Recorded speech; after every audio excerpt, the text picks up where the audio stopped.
here for the rest. Let's go back. Let's go to map 1.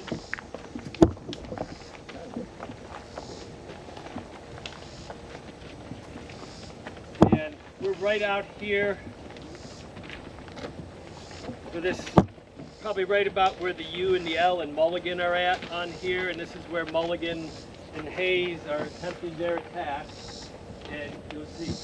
Now, coming down, and I show on this map some of the troops. There's one brigade of troops from Thoburn that start moving down. I think now, after many years looking at this over again, and I don't think they ever made it down this far before they pulled back. Some of the skirmishers certainly came forward and were engaged, but most of Thoburn's men, as soon as that gets out, Crook gives the order to fall back. And again, I have to point out that Crook reacts here right away. You know, he orders one of the brigades of cavalry to escort the wagon train, start taking it north out of Winchester, understanding that what's happening here. And like I said, the light bulb went off, and he's like, uh-oh, what are we going to do now? Now, from this position, after Mulligan's men have fallen back into position here, first thing Mulligan's going to do, and again, he's got 2 brigade commanders under him. Out on his left flank is Colonel Linton. He's got the 54th Pennsylvania and a couple of West Virginia regiments. And the larger section was the 10th West Virginia, which occupied this stretch of the stone wall all the way down past where the KBA museum building is. And so they're looking in that direction. Mulligan is going to ride over, probably stands right about where the museum building is on his horse, and is scanning the situation. The 10th West Virginia, they're firing at guys charging across that field. And Mulligan says, quit firing at them. They're wearing blue coats. You know, he's probably thinking, oh, those are Thoburn's men. They're falling back just like we are. There's a car coming, so it's kind of...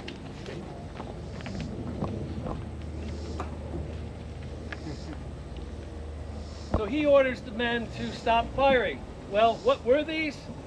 These were sharpshooters from Stephen Ramseur's division, the Virginia Brigade of Colonel Hoffman.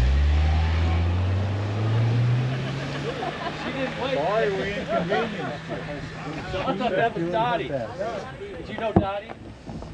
She's the lady who comes here every week and walks the little teeny Oh, but you know, did you know Dottie and Eloise? Did you ever meet them? Yeah. They passed away years ago. But I was like, I thought it was the ghost of Dottie. She looked a lot like her. These 2 ladies, going back to the founding of KBA in 1998, they were both retired school teachers, and until they died, they were supporting KBA, and you could count on that. Every tour they would be out, every year they'd be here, every event. You know, as it got old later in life, they'd just be sitting in the museum, but they always supported KBA in its efforts. And I saw that lady, she looked a lot like her with her hair. But anyway, so those bluecoats then start firing at Mulligan and the West Virginians over in that area. And, you know, the men had been arguing with him. And then he's like, oh yeah, fire back. Okay, so at that point, Colonel Mulligan, he's going to ride along this lane here, and we're not exactly sure how much the alignment. This is generally the alignment of it. There's a Jed Hotchkiss map. You know, which way it angled out and precisely where it joins the Valley Pike is a matter that's been not firmly decided at this point. But he rides along the lane, and he's cheering on the West Virginians, and he's saying, "Stand firm, brave Virginians," and, you know, rallying the men as they're opening fire. The sharpshooters from Gordon's division, and then those from Ramseur's, they're beginning to get right out there in the creek and open a short-range fire here. As he gets down behind the 23rd Illinois, which was closer down in that direction, this is probably about the left flank of the 10th West Virginia. And there's about 280 men in the ranks of the 23rd Illinois. And those are his Irish homeboys from Chicago that he raised that regiment. So he gets down there and he starts cheering from them. One of his soldiers wrote, he said, never did he look better than riding along that battle line of Winchester on the 24th of July. He's cheering the Irishmen on, and at one point, he stands up in the stirrups. The first thing that happens, he takes one to the leg, and the sergeant rushes over, and his brother-in-law, Nugent, rushes over to help him. The sergeant gives the flag to Nugent.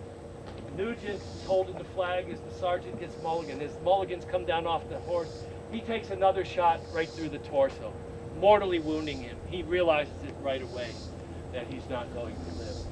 But just there, moments later, Nugent, James Nugent, his wife's brother, is going to be shot through the head, killed instantly. He will be left here on the battlefield. His body will never be identified. His wife, in the post-war years, made several efforts, visited Winchester, asked questions, put up handbills seeking information. But most likely, young Nugent is buried amongst the hundreds of unknown soldiers at the Winchester battlefield. Some chance he could be buried out here in an unmarked grave. It's very likely that some men who were well buried, but one of the things, though, after these battles, you know, the Confederates come over, they don't spend a lot of time digging deep graves. It's just shallow, throw some dirt over to barely cover it. So, but we don't know, and that's one of the sad stories there. Mrs. Mulligan loses her brother killed outright here on the battlefield. Now Mulligan, at this point, he starts seeing Linton's brigade wavering and falling back. He sees Rutherford B. Hayes' brigade streaming in confusion up Pritchard's Hill. Now, as Wharton's division is approaching, and it looks like, let's flip ahead here to map 2.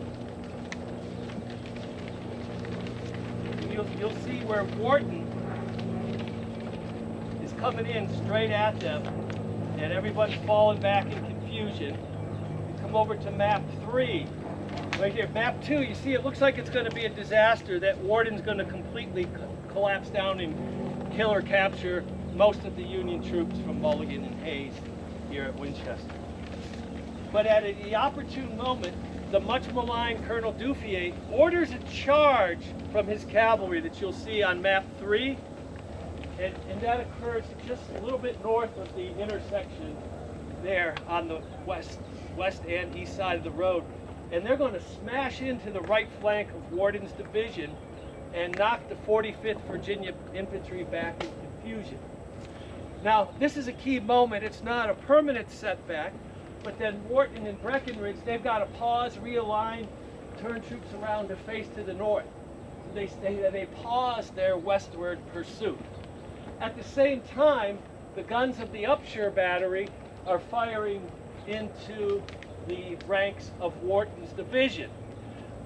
Colonel Augustus Forsberg, a Swedish-born brigade commander in that division, wrote that if the Yankee infantry fought with half the valor as their artillerymen did, we would have had a much tougher time of it at that battle. So therefore, he wrote that they were taking out files of men with artillery shots, that they were very well accurate in their firing. So between the cavalry and the artillery, that's going to buy time and allow most of Hayes' men to get out. So does Mulligan stand around here. Now, let's come back to Mulligan. Well, we've got this situation. What's happening with Mulligan and his band? They've got this little band of men from the house to the road. It's collapsing out by the road. Mulligan turns to the sergeant and says, lay me down and save the flag. The sergeant says, no, goddammit, I won't. And in one of the post-war dramatic stories, Mulligan, mind you, who's taken a mortally wounded slug through his chest, supposedly just blurts back, Sergeant, don't swear, and lay me down and save the flag. I think he's probably lucky to get out one lay me down and save the flag, but anyway, they save the flag, they leave him against an oak tree, and they fall back. Now, while that's going on, Hayes has reassembled some of his men. But I had mentioned the 13th West Virginia in the apple orchard, just on the other side of Route 11. He realizes Colonel Brown's 13th West Virginia is still out in that apple orchard. Dufier's men by now have had to fall back, and they're going to be in danger of being cut off. So he sends young Lieutenant William McKinley.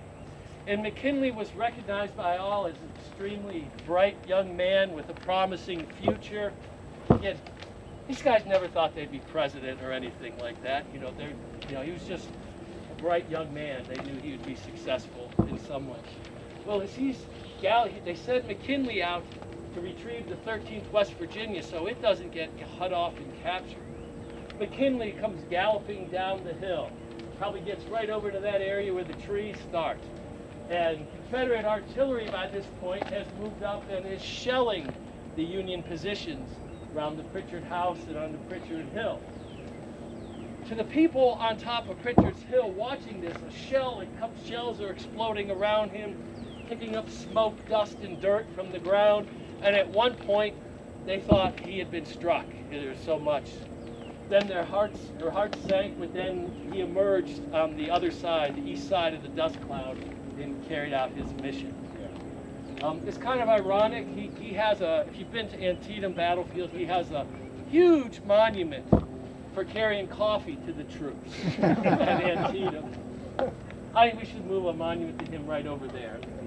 More fitting moment in his military career. But by the time they get back, Mulligan's guys have completely collapsed. Mulligan has been shot by sharpshooters who have made it down into the gully where the creek is at. There's Virginia sharpshooters who came up from that direction from Ramseur's division who claim to have fired the shot, as do some of the Georgia sharpshooter who came from Gordon's, from beyond the church, and took position there. But again, it's important here to see that the Confederate sharpshooters play a key role here, and that when Gordon's line of battle comes up, they catch a couple volleys here as the last Union troops are falling back, but they're not enduring heavy casualties charging this line.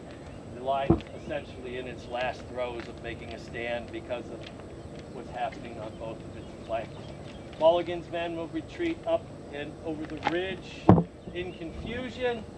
Upshur Battery will pull out, but Rutherford B. Hayes' men, with the nucleus of the 13th West Virginia, will fall back on the Valley Pike, and they will form a rear guard over there, and they will cover the retreat. So these guys, remember I mentioned the 23rd or 36th Ohio, the only really two hardcore veteran units that Crook had in his army, although they were amongst the first to take it on the chin, they were the rear guard by the time the last volleys were fired and allowed most of these men to escape. And they would be ably assisted by the cavalry in doing so. Now, Crook is going to make a clean break from the battlefield. After all this, where it looked like it was going to be so dire, key reasons. One, Thoburn forms the basis there at the south end of Winchester.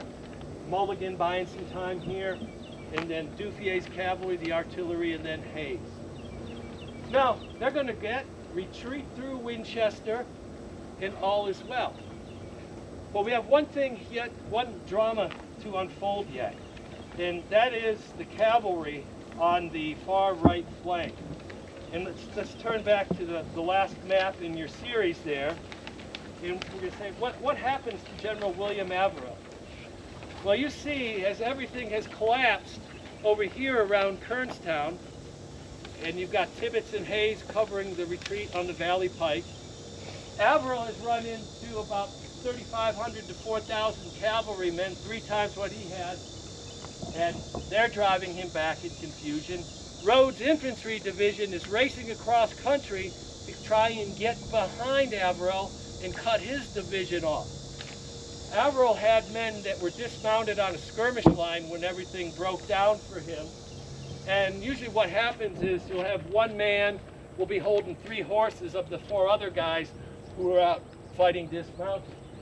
Well, a couple of these Pennsylvania and Ohio regiments, the horse holders let go of the horses and they just took off when they saw all the confusion and chaos.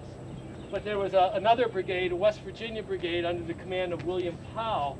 He saw that these Ohioans and Pennsylvanians were being left behind, and he ordered his troops to go in there and help them. And they're pulling these guys up and riding out double saddles so that those men didn't get cut off and captured. So the 1 brigade under the command of a Colonel Schoonmaker is going to break in chaos and confusion. And although Crook's army is going to clear Winchester in relatively good order, a couple miles north of it, this panicked cavalry, these couple Pennsylvania regiments and the Ohioans who weren't left behind with Powell's men, they're going to retreat in chaos and confusion. And now this is getting later in the evening, darkness is coming on. These cavalrymen get in amongst the cavalry escorting the wagon trains up around Stevenson's Depot, 4 miles north of Winchester, and they spread the rumor, the entire army has been cut off and captured. Save yourselves. These cavalry escorts and the teamsters, they do just that. They just, everything is in chaos and confusion. They're going to set fire to their wagons, leave them behind. The Confederates are going to report that there was the remains and some captured of over 180 Union wagons. These men fall back and leave this wreckage there. Now, the whole time this is going on, there wasn't Confederate cavalry within a couple miles of them. When the Confederate cavalry came and showed their face, Thoburn's men, some of Duval's men, and Dufier's and Powell's brigades kept them at a distance.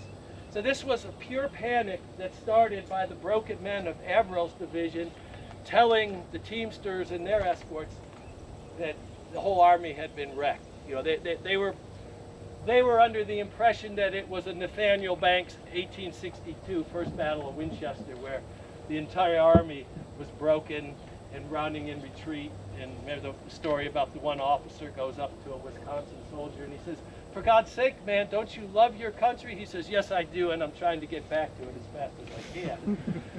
But that was not the case here. Crook, in a remarkably short span of time, considering the situation that he was in, extricates his army, and then he has this disaster in the rear. Later on, as the infantry, the rear guard under Hayes and Colonel Powell's cavalry is moving through the area, they notice there comes in horse artillery being pulled by the wagons, by the horses, without any of the men. The artillerists had just jumped on horses and took off and left their gun behind. And so Hayes's men carried it off by hand. So it was a panic that was completely unnecessary.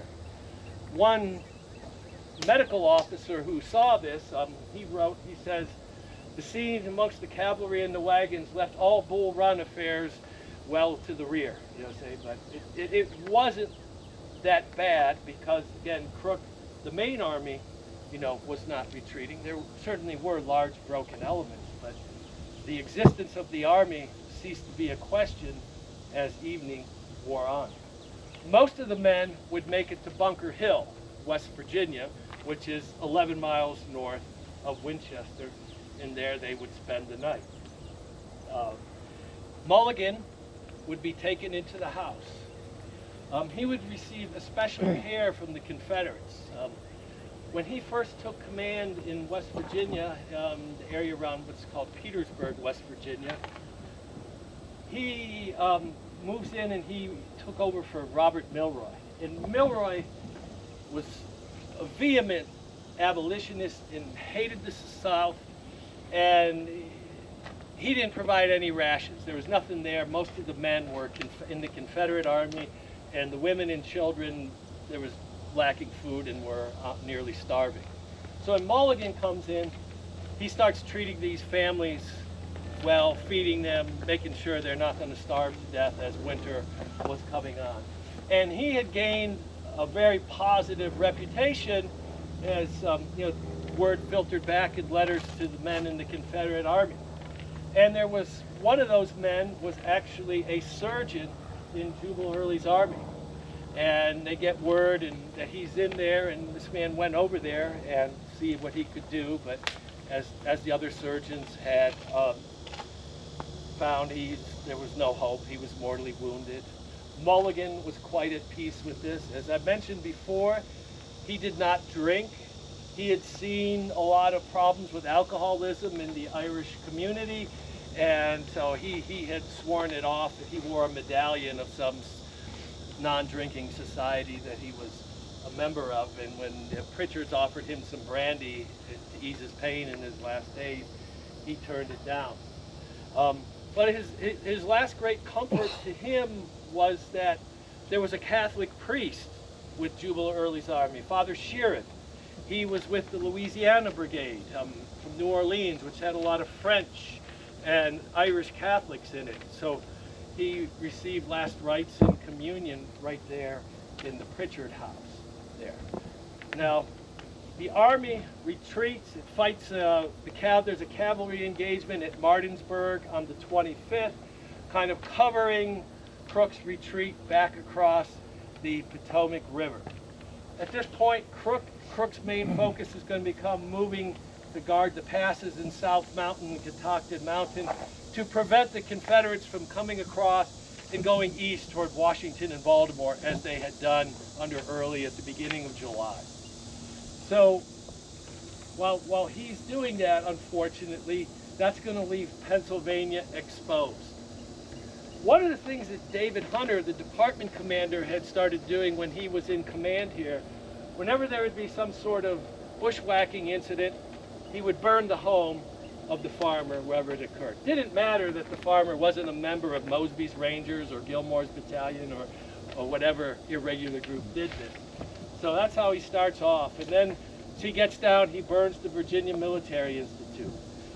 There was also a circular a former Governor Letcher of Virginia had issued calling for the people to rise up and engage Hunter's men in guerrilla warfare. So they burned his house. They burned the house of the Anderson family in Botetourt County around Buchanan. They owned Tredegar Iron Works in Richmond, where they made a lot of the artillery and cannonballs and things for the Confederate Army. So they got burned. After he returns from his retreat into West Virginia, Hunter's going to burn the homes of several prominent Virginians in Charlestown and Hunter, including Andrew Hunter, a distant cousin, Edwin Lee, and Alexander Boteler. Boteler had been he's in the Confederate Congress. He actually wrote some of Stonewall Jackson's after-action reports early in the war for him. And so Hunter burns these homes. So Jubal Early is in a mood for retribution.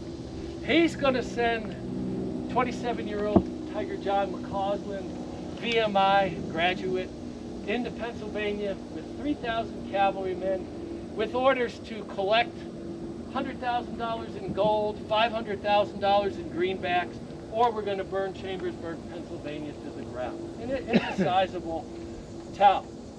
He gets there.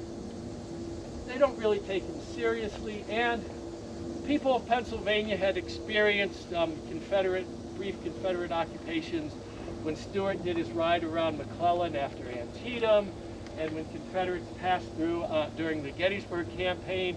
And these Confederates had always been extremely well disciplined, and there were no notable atrocities that had occurred at that point. So they don't take McCausland seriously, and well, even before the deadline he had given them, he orders the town burned. And it's burned, and they hightail it out of there. Now, from the Union War perspective, if you're President Abraham Lincoln, in 1864, you're up for re-election in November, and you're trying to tell everybody, we're going to win this war. But yet, an army shows up on the doorsteps of Washington, D.C. on July 11th. On July 30th, elements of that same army burned Chambersburg, Pennsylvania. you know, hundreds of houses and buildings to the ground.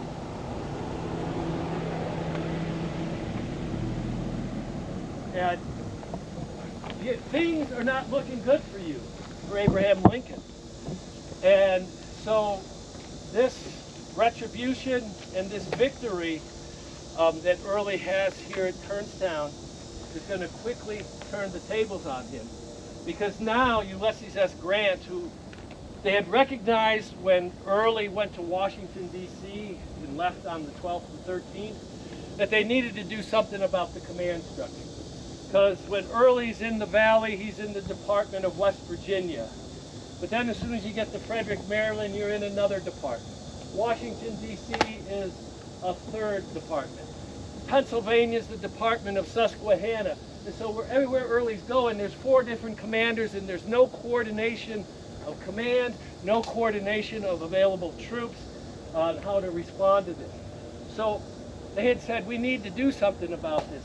And ironically, on July 24th, while this fighting is occurring, I can't remember what time of the day the dispatch is, but essentially Grant writes a dispatch to the War Department, says, yeah, hey, we got to get thinking about that thing again when we said we need to reorganize and figure out how to better resist Confederate incursions out of the Shenandoah Valley. So it's kind of ironic it had been put on the back burner, and the very day that it became surfaced as a major problem again. But this time, emphasized by the crushing defeat of Crook, he's going to lose 1,200 men here. About half of them prisoners, the other half killed and wounded. Early's going to lose somewhere between 250 and 300 men there. You don't usually see that much of a cavalry casualty disparity in the battles.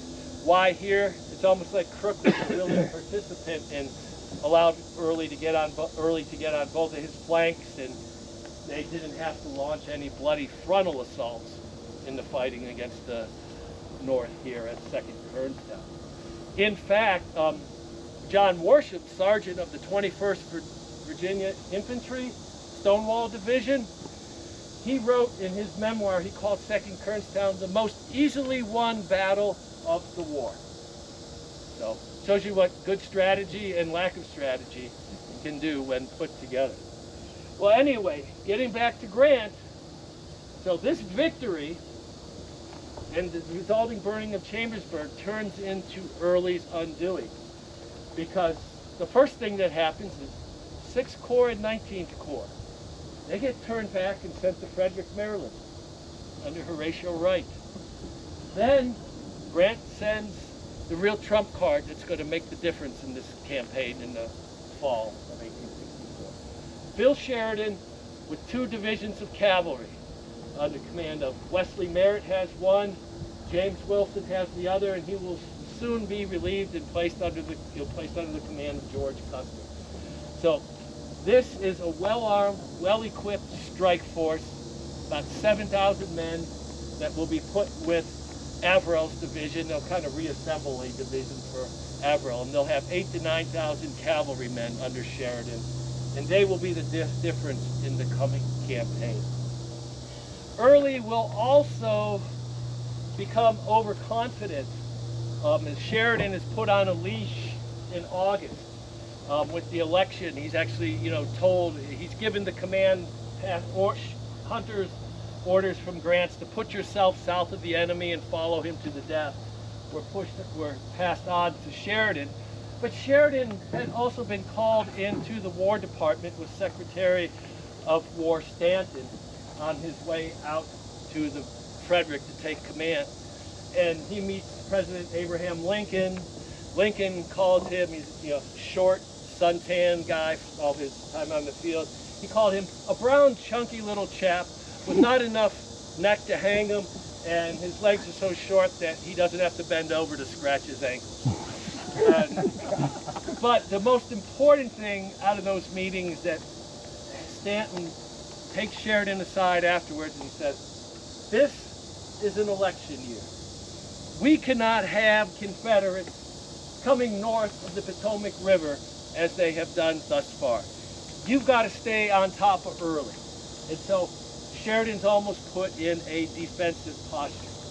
Grant will formalize these orders in the middle of August when more reinforcements come out to the valley, and Sheridan's going to fall back to Harper's Ferry. Early will get overconfident. He falls back to Harper's Ferry because Grant and Sheridan are overestimating Confederate strength. It's not necessary that Early did anything spectacular to cause this. And then Early, where he had had such a Jacksonian campaign from June the 18th to September 18th, suddenly overextends his army and has to go toe-to-toe to fight for survival at Winchester on September 19th, where he's going to lose 4,000 out of 16,000 men. He'll lose 1,200 men more at Fisher's Hill. He'll try to recoup everything at Cedar Creek, but he's lost too much. The biggest what if for Jubal Early is if he had played it cool, and if he had been like Stonewall Jackson, when Jackson, after 1st Winchester in May of 1862, he's moving on Harper's Ferry. He's going for the jugular once he cross over into Maryland. But when he gets word that McDowell's moving with 20,000 men from the east and Fremont's got 14,000 men coming in from West Virginia, he doesn't stay in Winchester and wait for. He heads south. The Union troops end up splitting their command between the Luray Valley and the main valley, and Stonewall defeats them in parcels. Fremont on May 8th at Cross Keys, and June 8th at Cross Keys, and June 9th at Port Republic against Shields' division. So, but Early had just become too confident in himself too, I think, because I think even after Sheridan, he had opportunity, but that's where, Early was here, Jackson was up here, and he wasn't able to sustain what he had done throughout the summer. Let's talk a little bit about the preservation here. In 1998, that's when KBA, Kernstown Battlefield, came into existence, and one of the key players then was a businessman named Larry Duncan. He owned an office supply company in Winchester. He's long since retired. I haven't heard from him in years, but he was very key to the preservation of this, because a lot of preservation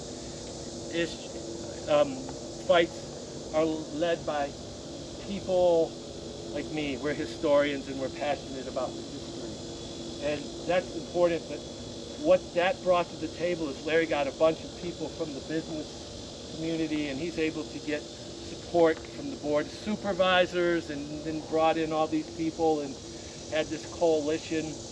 And we're actually originally supposed to get like 350 acres, and I think we ended up with like 310. They split off. There's a church on the back side of the hill, and they split that off so that the estate could get some more money out of it. But what you're looking at here, this was an overgrown wreck. The wall was more a pile of rubble. This graveyard that's up there, we were having a work day one time. It was like 98 or 99. Some kids, my son, and then there was a doctor. He was the vice president. Passed away. David Powell, yes. His son said they were playing, and they found, he said, brought in some of the rocks with inscriptions they had found from the graveyard up there. And it was just, things just started happening. The house was, all the corners of the house were crumbling in, and there's been several series of restorations to the foundation and everything to make that house. There's one gentleman, who's the name of the guy that did the windows?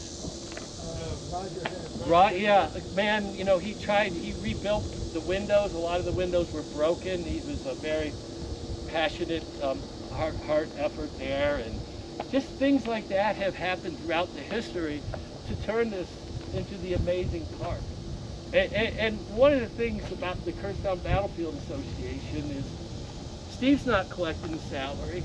The people that are working and volunteering in there, no one's collecting a salary. So when you give to support the KBA, it goes to things like these interpretive markers. And there's groups that even support, you know, they lobby and get support from outside partnerships there, like Blue and Gray Society. But that's what all your money with Kernstown does, is keeps these areas looking like they do. And if you haven't been here, when you go in there, take a look at some of the pictures of the old house, the before and afters. Are those still up in there? Yeah. Yeah. So, but I want to thank you all for coming out here today. Again, if you have time afterwards, take a drive over to the church, and you'll see on the east face of the church, you'll be able to find the remains of those steps from the old one that are still there, and some of the old graves there. You know, the Confederates talk about, when John Worsham talks about taking cover behind a gravestone as he was fighting against Mulligan's men there. Thank you. Thank you very much. Well, Scott will be in the visitor center right after this. We have a table set up, and he'll be happy to sign books.